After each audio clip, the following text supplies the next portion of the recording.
অৰুণোদয়ক লৈ আহি গ'ল চৰকাৰৰ তৰফৰ পৰা এখন জাননী। এই জাননীৰ মতে অৰুণোদয় সকলো হিতাধিকাৰীয়ে কৰিব লাগিব 30 জুনৰ পূৰ্বেই এইটো কাম। নহ'লে বঞ্চিত হ'ব পাৰে অৰুণোদয় 3.0 কিস্তিসমূহৰ ধন। এই জাননীৰ সম্পূৰ্ণ তথ্য আপোনালোকক জনাই আছোঁ। ভিডিঅ'টো স্কিপ নকৰাকৈ শেষলৈকে চাই থাকিব। অৰুণোদয় কিস্তিৰ ধন আগতে যি ডিবিটিৰ জৰিয়তে দিয়া হৈছিল, এতিয়া দিয়া হ'ব APBS-ৰ জৰিয়তে। এতিয়া কথা হ'ল APBS কি হয়? ইয়াৰ অৰ্থ হৈছে আধাৰ পেমেণ্ট ব্ৰিজ ছিষ্টেম।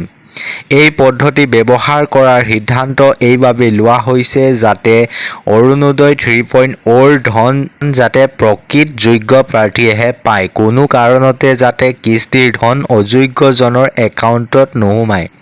এই পদ্ধতিত দিলে চৰকাৰৰ ফালৰ পৰা যোন সময়ত ধন প্ৰদান কৰিব, অলপো পলম নোহোৱাকৈ লগালগ তৎক্ষণাত ধন আপোনালোকৰ একাউণ্টত সোমাব। কিন্তু জাননীত জনোৱাৰ মতে অৰুণোদয় লাভাৰ্থীসকলৰ বেংক একাউণ্টৰ লগত আধাৰ লিংক থকাটো বাধ্যতামূলক।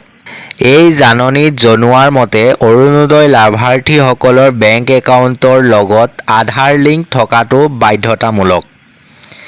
এই APBS সম্পূৰ্ণ কৰিবলৈ আপোনালোকক লাগিব Aadhaar card, mobile number, bank account আৰু হয়তো বেংকৰ ফালৰ পৰা আপোনালোকক এখন ফৰ্ম দিব পাৰে, সেইখন ফিলআপ কৰিব লাগিব। অৰুণোদয় লাভালাভ পাই থাকিবলৈ আপোনালোকে এইসমূহ সম্পূৰ্ণভাৱে শুদ্ধ কৰি ৰাখক, যাতে পইচা সোমোৱাৰ সময়ত কোনো খেলিমেলিৰ সন্মুখীন হ'বলগীয়া নহয়।